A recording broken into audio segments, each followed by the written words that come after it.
అమ్ము కోసం మన మృగాక్షి తల్లి కోసం కొబ్బరి లవుజులు చేసుంచాను. వచ్చాక చూడాలి ఎలా ఉంటదో పరిస్థితి. ఇవి కొన్నవని చెప్తాను. బాగున్నాయా? ఇవన్నీ అమ్మ దగ్గర కొట్టిన కొబ్బరికాయలు, వెంకన్న స్వామి దగ్గర కొట్టిన కొబ్బరికాయలనమాట. నెయ్యి, బెల్లం, ఇలాచి పౌడర్ వేసి కొబ్బరి లవుజులైతే చేసుంచాను. చూద్దాం చింతల్లి ఏం చెప్పిద్దో తినుకుంటూ. బాగున్నాయంటదో, బాగోలేదంటాదో.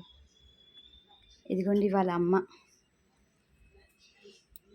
అమ్మకి ఎక్కువ అలంకరణలు ఏం లేవ్వండి. శుక్రవారం రోజు ఆ తల్లికి అభిషేకం చేసుకొని నిండుగా చూపిస్తాను. ఇవాళ చాలా సింపుల్గా ఉన్నారమ్మ. ఇదిగోండి శివయ్య అమ్మ. చాలా సింపుల్గా రెడీ చేశాను ఇవాళ. ఏమీ లేదు హడావిడి. అంతే ఇంకా.